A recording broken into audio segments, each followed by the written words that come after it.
it's Reija and welcome to another video. Today I am here to share with you my best books of 2022, so my top 10 best books that I read during 2022. Not all of these books were released in 2022, but I did finish and read them during last year. So without further ado, while I am looking like a D-list anime hero, let's start going through this top 10 list.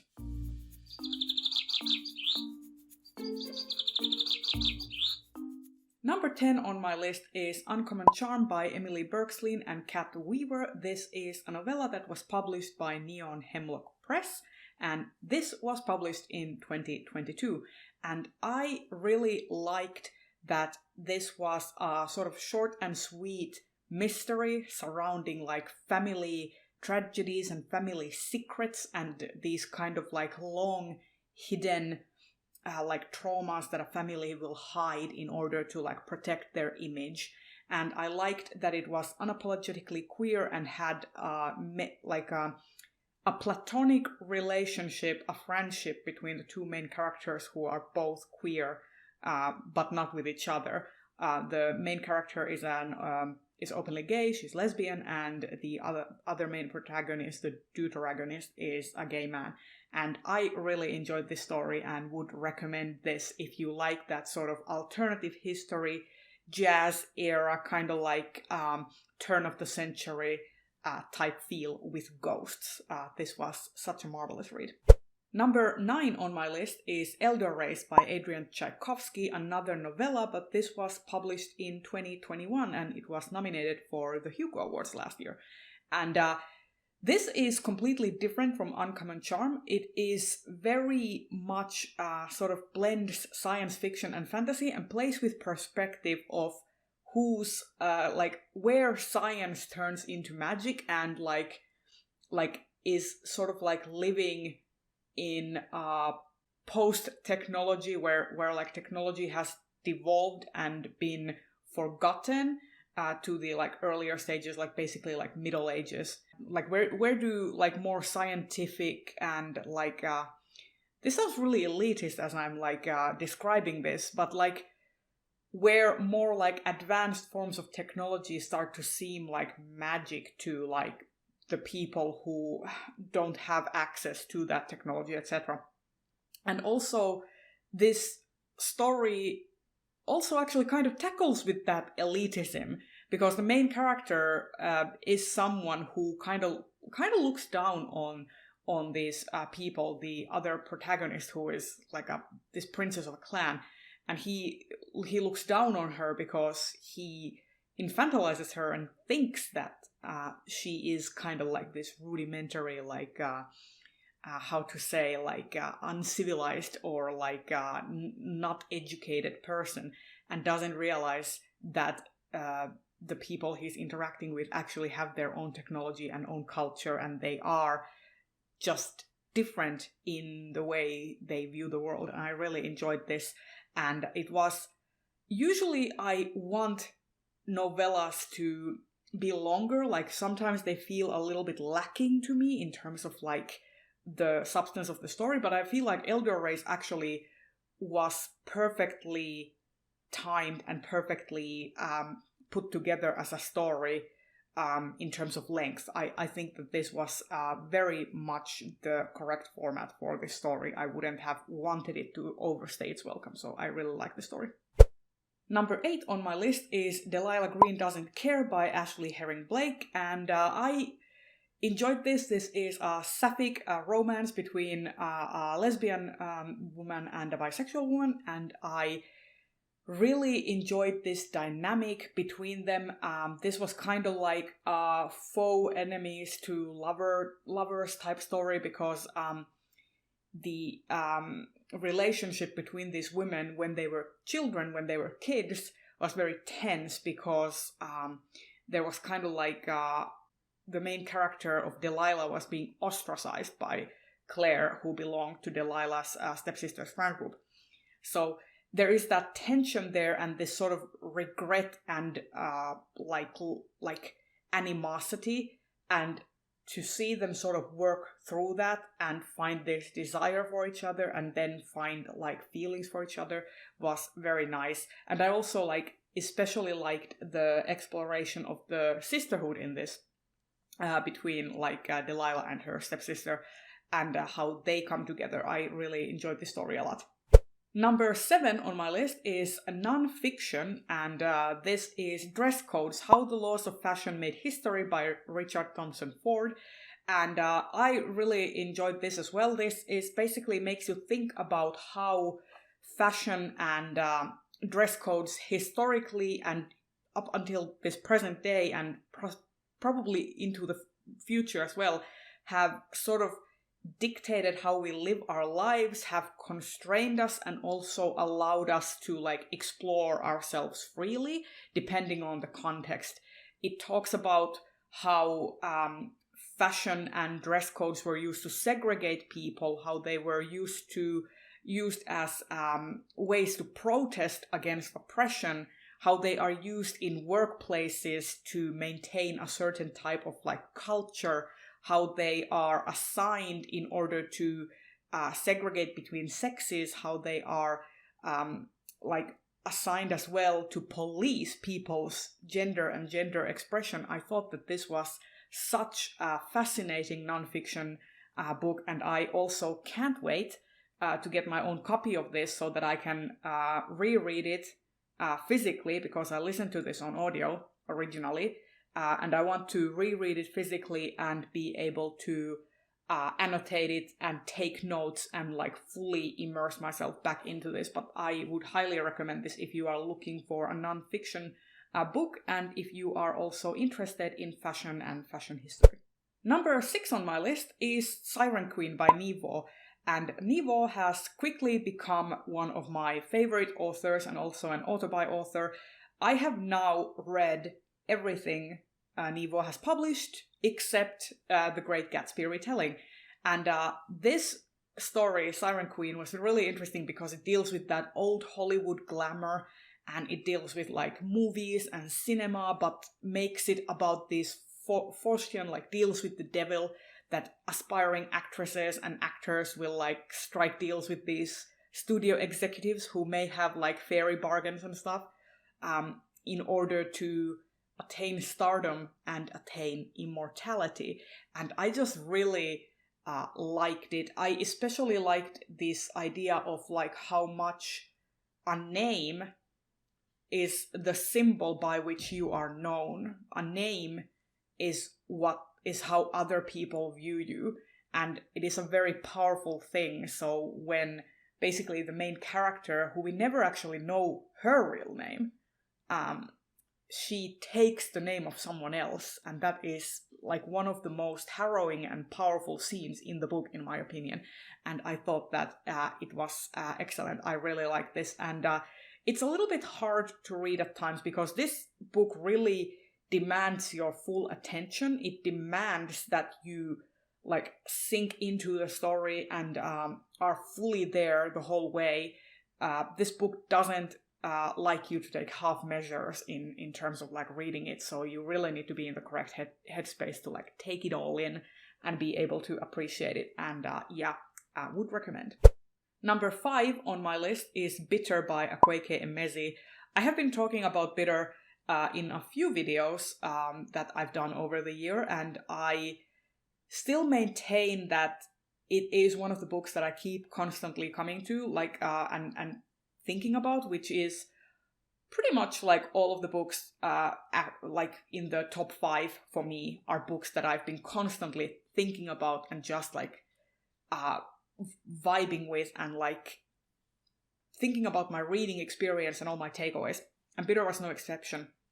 It's basically about finding your own voice. It is about finding the courage to take a stand and to do your part in terms of battling systemic oppression and things that would harm you. And it is also about activism and the toll protesting has on people, the mental toll it can have on people, and how you need to find your niche and your own ways to be an activist and do it in a safe way mentally as well.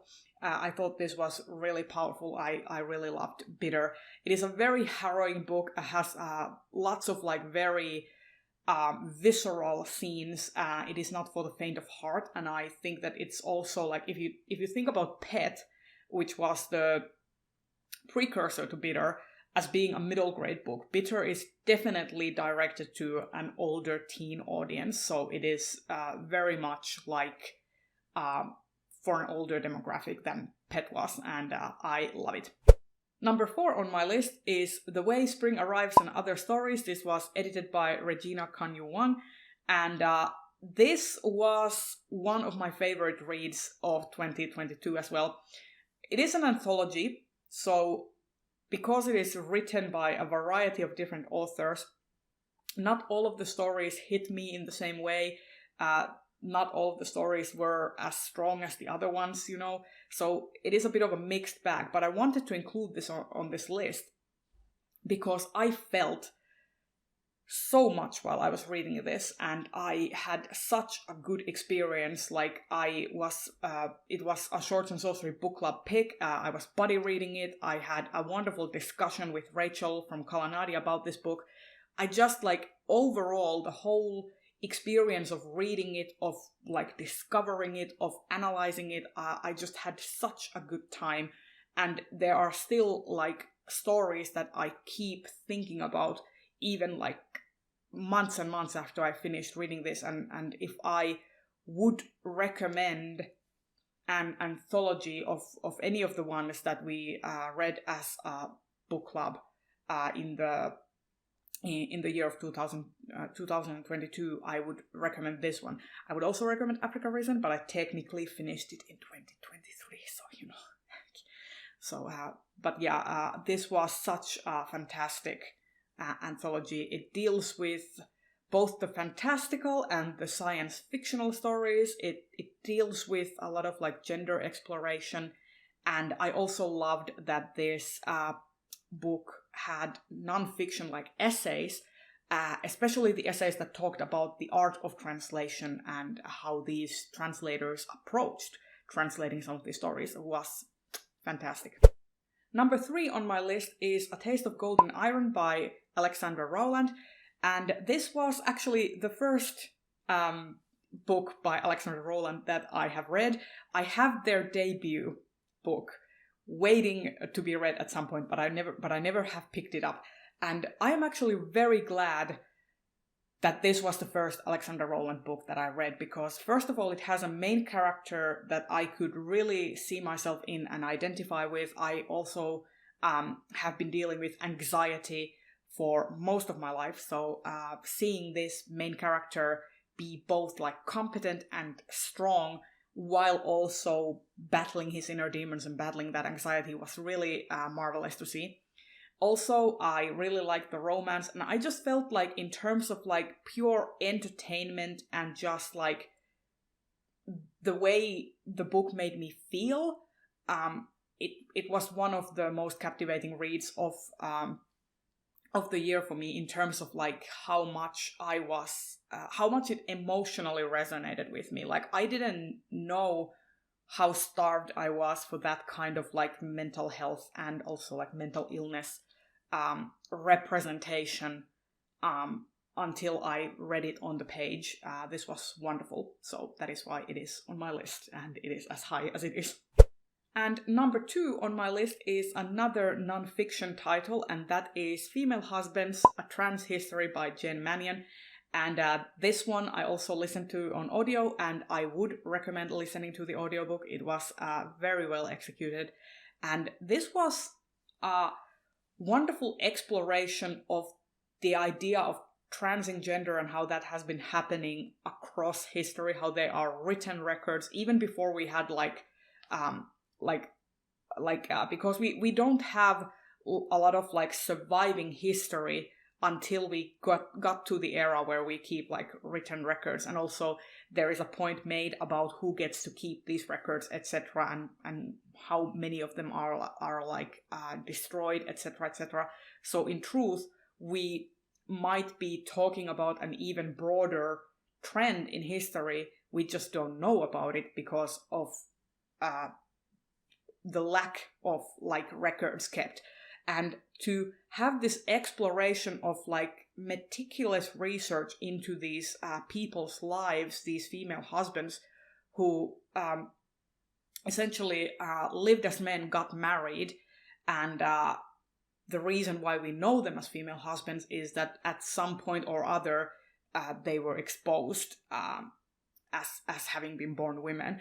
And this is, I thought that it was wonderful because like Jen Mannion never assumes that these people are, for example, just confused women. She never assumes that they are just lesbians looking lesbians looking into living in a lesbian relationship, but or that they're specifically trans. She allows the records to speak for themselves, and also like she uses gender neutral pronouns for the husbands, unless specifically quoting historical records, specifically stating that she doesn't want to label the people and put them into a box where they might not have wanted to be put themselves. So I just thought that this was really interesting and gave me a lot of perspective, and also made me appreciate like history, and also like this was a nice entry into like having some queer history, which is really important to me because it like recontextualizes my own lived experience, because like I know that there were people like me in the past. So, you know, it just kind of centers me. So this is another case where I was like, I feel incredibly seen and validated by having had access to read this history. And it made me really appreciate this, like, it made me wonder how it was like in my own country, if there are similar cases in my own country, and if those were recorded. I'm very curious to know, and I hope that one day we will get to see that, and I will get to like see some sort of like queer historical record of Finland as well. It would be so amazing. So yeah, I really enjoyed this and would recommend this nonfiction. So please do go and read it. And finally, my very favorite book of the year, which has been living rent-free in my brain since I think February was the month that I read it. It is The Midnight Bargain by C.L. Polk. I freaking love this book. I read it in basically just 2 sittings. Like the moment I started it, I just inhaled it. The concept was marvelous. This sort of like fantasy of manners, Regency-inspired like setting, this exploration of like basically really freaked up patriarchy, and the role of women, and also just finding your own way and fighting to keep your place, and fighting to have your voice be heard. I just loved this book so much, and whoever advertised it by saying that it's like Regency and Pokemon, that was the perfect tagline, because it does feel a little bit like, but I would personally categorize it more as Digimon, to be honest, if like those who know. But I just loved this book so much. And once again, C.L. Polk, I had not read anything by them, but I had like heard a lot of good things about the Kingston cycle, but that seemed to be like very daunting to read because there were so many entries, and Midnight Bargain is like a perfect standalone. That is also a point in its favor. Like you can just read it and consume it and enjoy it, and it is a complete story, and you can just go back and re-binge it and re-experience it again, and I loved it so much. Very much my favorite book of the year. I have been constantly thinking about this ever since I finished it, and I loved it. And there you have it. These have been my top 10 favorite books that I read in the year of 2022. Some of these books may not have made your list at all, and you may enjoy some of the books that I enjoyed less a lot more. These are all like subjective opinions, obviously. So my list, do not treat it as something like concrete and objective. I am a person with my own taste and my own biases, and those do color the way I enjoy things and consume things. So, but I hope that some of these books pique your interest and you find some new interesting books to read and to discuss. And before I go, I would just like to point out some stats. So did you know that 20% of all the books on this list were published in 2020 and 20% in 2022, and a whopping 60% of these books were published in 2022. So the vast majority of my favorite books of 2022 were actually new releases, which was great. And then my number one favorite book was like a complete backlist title from 2020. It's like, I love stats. It's great. Anyway, if you got this far, please leave me some kind of trophy or medal emoji or a star emoji or something that speaks of gold and brings that association to mind, because obviously this is a best of list. And I will see you in another video very soon. And the next videos you should be seeing would be my 2 most anticipated releases lists. So see you next week.